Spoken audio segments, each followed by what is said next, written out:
matin, j'ai décidé de faire des smoothies ce matin et j'avais plus de verre, donc j'ai mis ça dans des tasses, puis j'ai évidemment ma paille réutilisable. Parce que c'est ça l'avenir. Une autre belle journée pour être en vie! On aime ça. Ce matin, les plans sont, premièrement, aller faire l'épicerie. Freshco, ça doit faire à peu près un mois que j'ai pas été parce que j'ai un homme au foyer. Numéro 2, aller au marché. Victor, il me regarde avec un air comme, qu'est-ce qu'elle fait là? Je parle à mes abonnés! Donc, numéro 2, comme je disais, aller au Trinity Bellwoods Flea, qui est un petit marché d'artisans locaux. Et pour ce qui est des garçons, ils s'en vont au parc. Parce qu'il fait très beau, quoique froid, mais très beau. Alors, on va profiter du beau temps. Puis dès que j'ai terminé tout ça, moi, je vais aller rejoindre, c'est sûr. Petite note à ce sujet. Hier, j'étais au parc avec les garçons et j'ai voulu filmer. Et malheureusement, le temps froid fait en sorte que mon téléphone se ferme presque automatiquement. Ça draine la batterie. Alors, si vous ne voyez plus de moi à l'extérieur, comprendrez que c'est parce que la technologie ne suit pas. Et oui, mon téléphone fait maintenant partie de la catégorie des désuets qui ne résistent pas au climat canadien. Donc voilà, ça explique pourquoi vous ne voyez pas tant de séquences à l'extérieur. Mais je vous rassure, moi, je suis faite pour le climat canadien et je suis capable d'affronter le froid. Je reviens d'aller faire mes courses, donc j'étais à l'épicerie et j'ai fait une épicerie vraiment très de base parce que, évidemment, avec les fêtes et tout ça, ça vaut pas la peine de remplir le frigo. Et je suis aussi arrêtée au Trinity Bellwoods Flea, comme je vous l'avais mentionné. J'ai fait le tour rapidement parce que j'avais pas besoin de beaucoup de choses. Ce que j'avais besoin, c'était des chandelles. Et j'en ai acheté de mon amie Sitchin Kindle Co, donc Felicia. Là, il y a un petit peu de matcha qui est allé sur l'étiquette, mais c'est pas grave, la chandelle est intacte. J'ai repris une chandelle Christmas, qui est une de mes odeurs favorites, en fait, de tous les temps. Ça sent l'ananas, mais ça sent aussi les épices. C'est vraiment délicieux comme odeur. Puis ces chandelles-là, c'est des chandelles de soya qui sont dans des pots maçons. Donc, quand la chandelle est terminée, on peut simplement la mettre au lave-vaisselle, ben, enlever la cire, la mettre au lave-vaisselle, puis on peut réutiliser le pot, ce qui est vraiment le fun. Puis ces chandelles-là, c'est une 12 onces, puis ça dure de 75 à 100 heures, et c'est vrai. Petit disclaimer, par contre, c'est pas les chandelles qui sentent nécessairement les plus fortes, c'est des huiles essentielles qu'elle utilise, et non des parfums comme chez Bath & Body Works. Donc, c'est pas les chandelles les plus odorantes dans la maison, mais moi, je trouve que ça sent quand même. Puis ça sent pas trop fort que ça vient t'irriter les poumons. Et je trouve que c'est vraiment une belle alternative aux chandelles des commerces régulières. Puis avec mon achat, ben, elle m'a donné une chandelle dans sa petite collection comme ça en métal qui, elle, dure environ 40 heures. C'est une 8 onces, puis c'est Winter Woods, donc ça sent les sapins. Je sais qu'elle a beaucoup de commandes au Québec. Peut-être que c'est un peu grâce à moi. En tout cas, quand j'ai un produit que j'aime, je suis contente de faire de la promotion pour ces produits-là. Et elle ne m'a pas payé pour vous parler de ça. Là, Victor fait sa sieste. Donc, on va manger et on va peut-être jouer à un jeu. Je ne sais pas encore si ça va être un jeu vidéo ou un jeu de société. Je vais vous dire ça. Un petit sandwich, tomate bacon à midi, pourquoi pas. On a décidé qu'on allait jouer à Overcooked.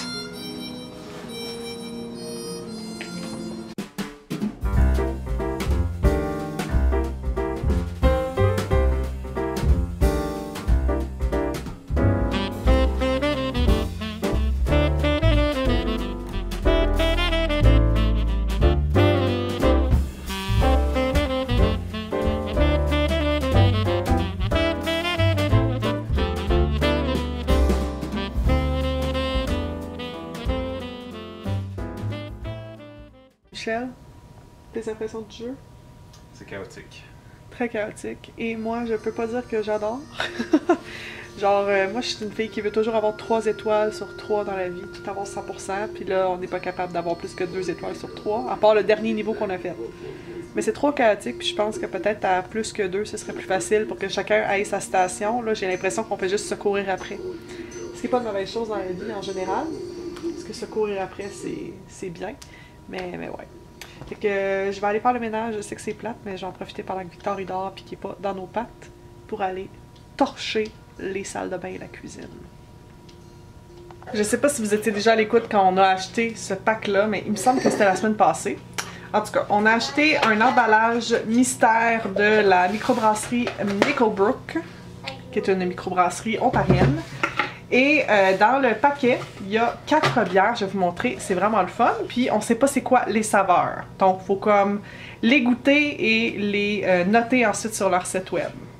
Donc voici l'emballage en question. Donc j'ai ouvert. Et là, je vois A, B, C, D. Ils recommandent d'y aller vraiment dans l'ordre. Alors, on va commencer par la bière Mystère A. On va regarder qu'est-ce que ça dit. Alors, Mystery Beer A, 4,5% d'alcool par volume.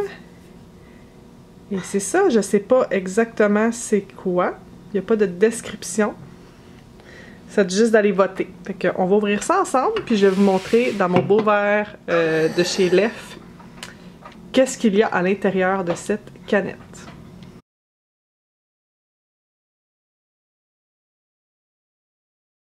Je dois vous avouer que je suis quand même ravie par la couleur de cette bière. Je semble croire que c'est une stout. Elle sent le chocolat. Et le café mocha. Je suis pas capable de dire ça sans rire. Ouh, très bon. Très très bon. On sent le chocolat, le café, mais pas omniprésent. Des fois, c'est ce que j'aime pas, c'est que ça goûte quasiment la mélasse. C'est trop intense. Mais là, Michel, je sais pas s'il va t'en rester. C'est pas vrai, je vais partager avec Michel. Mais ouais, à date, très satisfaite de cette stout. C'est maintenant le moment de vous parler du souvenir Ville-Reine et de la question du jour. Et en fait, je vais combiner les deux parce que c'est la même chose. C'est la question qui m'a été le plus souvent posée. Je vais, dans le fond, vous nommer quelques personnes qui m'ont posé cette question-là. Véronique Charret, il y a Annie2210 et Nadpreb et beaucoup d'autres personnes sur les réseaux sociaux ailleurs, sur mes publications Facebook, bref, je pense que c'est la question de 2017. Donc, il y a beaucoup de gens qui m'ont demandé pourquoi le déménagement récent. Donc, vous voyez peut-être dans mes vlogs, tout ça, que je suis plus à la même adresse que j'étais il y a quelques mois. Donc, pour vous expliquer qu'est-ce qui est arrivé, je vais aller retourner dans le temps un petit peu. On était à la fin juillet, à Tremblant. Je reçois une notification sur mon cellulaire, comme quoi j'ai reçu une enveloppe au comptoir, dans le fond, de mon bloc à Toronto. Donc, moi, je suis en vacances à Tremblant, je reçois une notification comme quoi j'ai une lettre qui m'attend à mon retour. Puis, ça dit une lettre qui a été déposée en personne. Personnellement, je trouve ça vraiment louche parce que ça arrive des fois que je reçois des colis, des relations publiques ou des cadeaux des amis ou quoi que ce soit, mais c'est toujours comme, mettons, Puro Later qui va le livrer ou Post Canada ou quelque chose de même. C'est jamais comme une personne qui va aller porter le colis là, de la compagnie. Fait que je disais à Michel, c'est vraiment curieux. Je me demande qu'est-ce que c'est, ça doit pas être une bonne nouvelle. Donc moi, il y a deux choses qui me sont venues en tête vite comme ça. Soit que c'était mes patrons qui me donnaient ma lettre comme quoi j'étais renvoyée, mais pour moi, ça n'avait aucun sens parce qu'on n'est vraiment pas en conflit puis ça va bien au travail. L'autre option, c'était soit une mise en demeure ou une lettre de ma propriétaire. Là, je trouvais ça vraiment, vraiment bizarre. Puis, ben en fait, quelques jours plus tard, j'ai reçu un courriel que je voulais pas ouvrir. Mais c'était de mon ancienne propriétaire maintenant, qui disait vous allez trouver à votre retour une lettre, blablabla. En tout cas, elle disait pas trop c'était quoi dans le courriel, mais il y avait une lettre qui nous attendait à notre retour. Fait que là, moi, j'ai fait 1+1. Je me suis dit, d'après moi, ça doit être un avis d'éviction ou une lettre comme quoi elle veut reprendre possession de l'appartement ou quelque chose comme ça. Et effectivement, c'était ça. Donc, elle nous a annoncé au début août qu'on allait devoir quitter d'ici au 31 octobre 2017. Donc, ça nous laissait tout juste là 2-3 mois pour faire nos boîtes, trouver un appartement, puis comme tout organiser le déménagement. Là. Le minimum qu'elle pouvait nous donner, c'était 60 jours. Elle nous en a donné 90, ce qui est quand même gentil. Là. Je dirais pas de mal de tout ça. Sauf que nous, ça nous mettait vraiment dans la merde. Parce que quand on avait emménagé là-bas la première fois, elle nous avait dit qu'elle partait aux États-Unis pendant quelques années. Donc, nous, on aurait l'appartement pendant quelques années. Puis honnêtement, après le déménagement de Montréal à Toronto, ensuite de Toronto à cet appartement-là que je vous parle, ben nous on se disait c'est assez les déménagements, on est vraiment tannés, là. À un moment donné, tout déballé, remballé, avec un enfant en plus, puis trouver un appartement avec 2 chambres plus un bureau, c'est vraiment pas évident, surtout au centre-ville, puis surtout au prix qu'on cherche, avec un stationnement, avec l'air climatisé, bref, avec tous nos critères. Fait que ça ne me tentait vraiment pas de rechercher.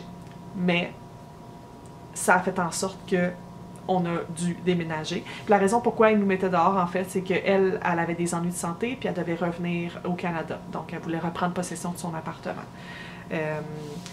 Donc c'est ça, on a dû, moi j'ai vraiment angoissé, là. On a dû vraiment chercher rapidement, on avait comme pas beaucoup d'options, là, puis les appartements, comment ça fonctionne à Toronto, contrairement à Montréal. À Montréal, tout le monde pas mal déménage le 1er juillet. Ici, c'est n'importe quand, puis dès qu'il y a un appartement qui est mis sur le marché, je vous dirais que dans les 24 heures, maximum, c'est loué. C'est infernal. Le marché est fou. Puis il y a des... en fait, il y a des enchères sur le prix. Donc, mettons qu'un loyer va être 2500 $ pour un appartement de 1000 pieds carrés. Ça se peut que la personne qui l'ait allait demander un loyer de 3000 $. Donc, c'est vraiment, vraiment, vraiment fou. Finalement, on a cherché sur plein de places, sur plein de sites et tout ça, avec une agente aussi d'immeubles. Puis on a fini par trouver un gars qui louait son appartement sur, je pense que c'était sur Craigslist, Kijiji, je me souviens plus. En tout cas, c'était un site comme ça. On l'a rencontré, il était super fin, il nous a fait visiter l'appartement. En fait, c'est sa mère qui nous l'a fait visiter. Puis c'était comme parfait pour ce qu'on avait besoin, ni trop grand, ni trop petit, dans nos prix, avec le stationnement et tout. Puis c'est vraiment dans un beau quartier aussi, pas trop loin de où est-ce qu'on habitait avant. On peut encore aller marcher au travail. Puis pour la garderie aussi, c'est pas trop loin. Puis on connaît bien le quartier, là, parce qu'on évolue dans ce quartier-là depuis plus de 2 ans maintenant.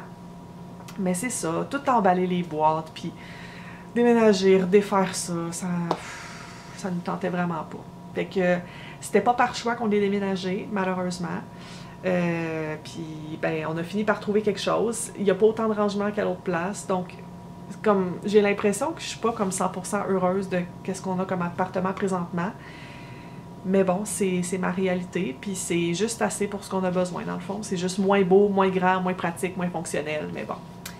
C'est ça qui est ça. On n'avait pas beaucoup de choix, là, vu les délais vraiment stricts, puis notre limite de budget aussi. Donc, c'est ce qui explique notre déménagement récent. J'espère que ça répond à votre question, les filles. Donc, Véro, étant donné que j'avais déjà répondu à une de tes questions, je vais pas te sélectionner pour la surprise. Je vais y aller avec la deuxième personne qui m'avait posé la question, et il s'agit de Annie2210. Donc, Annie, si tu veux avoir une petite surprise de ma part, juste me contacter par message privé. J'ai un petit quelque chose pour toi. Donc, présentement, je suis seule avec Victor parce que Michel est parti voir un film avec Guillaume. J'imagine que Guillaume va vlogger, donc si vous voulez savoir quelles ont été voir, évidemment, vous pouvez aller voir la chaîne de Guillaume. Puis en fait, je vous dirais d'aller voir la chaîne de Guillaume maintenant, puis de vous abonner, parce que demain, la magie de Noël va opérer. Je ne vais pas vous en dire plus, mais ça va être spécial. Fait qu'on se revoit demain. J'espère que vous allez être là. Et laissez la magie de Noël s'emparer de vous. On se reparle très bientôt. Salut!